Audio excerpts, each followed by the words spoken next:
प्रिय बच्चे, राधे राधे। ठीक है, तो आपका सर के चैनल में स्वागत है फिर से।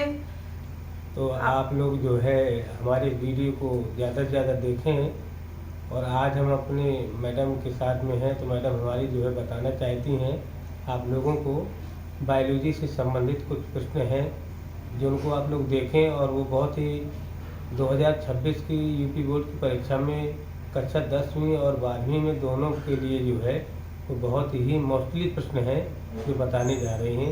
तो आप लोग सुने उसे, और उसके बाद फिर मैं आप लोगों को बताऊंगा भी इसी वीडियो में कि आगे जो है आप देखिए। तो कल मैंने आपको सर ने जैसे बताया कि बायोलॉजी से संबंधित क्वेश्चन बताऊंगी। ठीक है, तो आज कल मैंने आपको डीएनए के विषय में बताया था, आज आपको मैं परागण के विषय में बताऊंगी। ठीक है, ये दोनों ही क्वेश्चन हाई स्कूल और इंटर में आते हैं। देखो, मेरी कोशिश यही रहेगी कि ऐसे क्वेश्चनों को छाटा जाए। 10 ही 15 क्वेश्चन ऐसे होते हैं जो बोर्ड में आते हैं। ठीक है, तो 4 से 10 क्वेश्चन तो हाई स्कूल इंटर दोनों क्लासों में ही मिल जाते हैं। तो आज मैं आपको ऐसा ही क्वेश्चन फिर दोबारा लेके आई हूँ आपके सामने, परागण। ठीक है, जो हाई स्कूल में भी है और इंटर है, दोनों बच्चों के लिए ये सही है।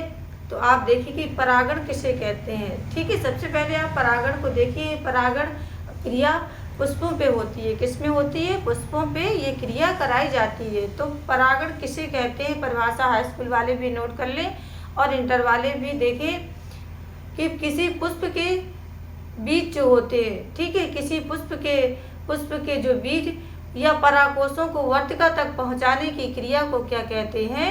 परागण कहते हैं। ठीक है, किसी पुष्प के जो बीज या पुष्प दल इसी के होते हैं, या आप बीज कह लीजिए, या आप इसी को जैसे आप पुष्पों में किसी पुष्प के पुंकेसर या परागणों को वर्तिका तक पहुंचाने की क्रिया को क्या कहते हैं?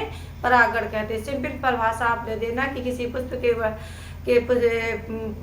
पुष्प के बीजों को वर्तिका तक पहुंचाने की क्रिया को परागण कहते हैं। ठीक है, हाई स्कूल वालों के लिए इतना ही है।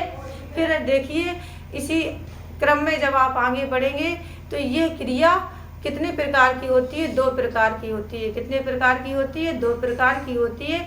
एक होती है स्वपरागण और एक होती है परपरागण। ठीक है, स्वपरागण में क्या होता है कि कुछ बीज ऐसे होते हैं जो स्वतः ही अब एक स्थान से दूसरे स्थान पे चले जाते हैं। ठीक है, इनको रोपा या बोया नहीं जाता है, जिसे हम स्वपरागण कहते हैं। तो आप इसकी परिभाषा निकालना है आपको कि स्वपरागण किसे कहते हैं। तो किसी पुष्प के बीज जब स्वयं ही अन्य एक स्थान से दूसरे स्थान में चले जाएं, वर्तिका तक पहुंच जाएं, तो उसे स्वपरागण कहते हैं बच्चों। ठीक है, अब आपके समझ में क्वेश्चन आ गया होगा कि स्वपरागण किसे कहते हैं।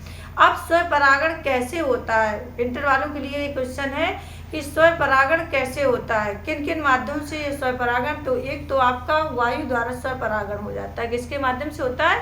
वायु द्वारा। वायु के माध्यम से कुछ बीज एक स्थान से दूसरे स्थान पे उड़ के पहुंच जाते हैं और पुनः बीज निकल आते हैं। जैसे आप तुलसी लिख सकते हैं। ठीक है, इसके बाद है जल द्वारा। कुछ बीज ऐसे होते हैं जो जल के माध्यम से बह कर के यहाँ वहाँ पहुँच जाते हैं, इससे भी आपका स्वपरागण हो जाता है। ठीक है, इसके बाद आपका आता है कीटों द्वारा। कुछ पशु पक्षी होते हैं जो क्या करते हैं, आपके बीजों को ग्रहण कर लेते हैं और जाकर के दूसरी जगह पे मलमूत्र के उस माध्यम से त्याग देते हैं, वहाँ पर भी घास वगैरह उगाती है। ठीक है, तो इसे भी आप स्वपरागण के अंतर्गत क्योंकि इन बीजों को आपने अपने हाथों से नहीं पहुंचाया है। ठीक है, ये एक क्रिया हुई और एक क्रिया से दूसरी क्रिया होने लगी और बीज उत्पत्ति अपने आप स्वतः हो गई। ठीक है, अब आपका आएगा परपरागण किसे कहते हैं। परपरागण के अंतर्गत किसी पुष्प के बीजों को वर्तिका तक पहुंचाने की क्रिया को क्या कहते हैं? परपरागण कहते हैं। मतलब हमने किसी पुष्प के बीज लिए और दूसरी वर्तिका तक पहुंचा दिए, रोप दिए, उसे क्या कहते हैं? परपरागण कहते हैं। परपरागण के अंतर्गत बेटा क्या आता है कि इसके भी देखो भाग होते हैं। स्वपरागण कैसे होता है मैंने बताया, कीटों द्वारा, जल द्वारा, वायु द्वारा, इसके माध्यम से होता है।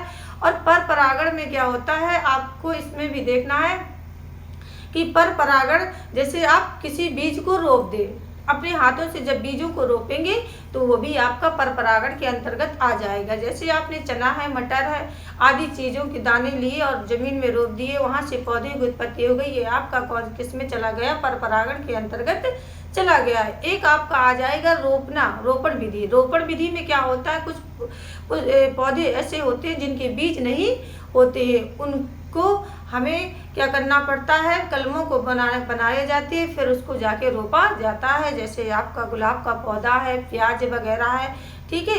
इन चीज़ों को आप रोपण विधि के माध्यम से भी लिख सकते हैं। तो इसी तरह से आपको परपरागण और स्वपरागण अलग अलग रूपों में लिख देना है और परागण भी आपको लिख देना है, ठीक है। तो सर्वप्रथम आप परागण की परिभाषा देख लेना। इसके बाद आप परागण के बाद परागण कितने प्रकार का होता है, परागण 2 प्रकार का होता है, ठीक है। इसके बाद परपरागण स्वपरागण के जो भेद बताए मैंने उनको भी दे। हाई स्कूल वाले भी अगर इस तरह से आप परागण की परिभाषा लिखेंगे तो निश्चित रूप से आपको भी बहुत अच्छे नंबर आएंगे। आपके लिए भी उतना ही महत्वपूर्ण ये क्वेश्चन है जितना इंटर वालों के लिए। तो कृपया करके दोनों ही लोग इस क्वेश्चन को बहुत ध्यान से देखें और अच्छी तरह से रिपीट करें, याद करें। हम आप यही ईश्वर से दुआ करते हैं आप बहुत ही अच्छे नंबरों से पास होंगे, ठीक है। गुरुओं का आशीर्वाद आपके साथ है, घबराइए नहीं। टाइम नज़दीक आ रहा है, आप घबरा रहे हैं और कहते हैं ना अभी भी कुछ नहीं बिगड़ा है। एक रात में सब कुछ बदल सकता है। अगर बच्चा चाहे ले कि हमें पढ़ना है तो 10 क्वेश्चन है, कोई ज़्यादा नहीं है। 10 क्वेश्चन आप 1 मिनट, 10 मिनट, 20 मिनट अगर एक एक क्वेश्चन को देंगे तो भी आपको सारे क्वेश्चन याद हो जाएंगे, ठीक है। अगर मेरा चैनल मतलब मेरा पढ़ाया हुआ आपको अच्छा लगा हो तो लाइक कीजिए और सर को आगे बढ़ाइए, हमारे चैनल को आगे बढ़ाइए। हमें आपकी ज़रूरत है इस समय और आपको हमारी ज़रूरत है, ठीक है। तो राधे राधे बच्चों, आपको शुभकामनाएं।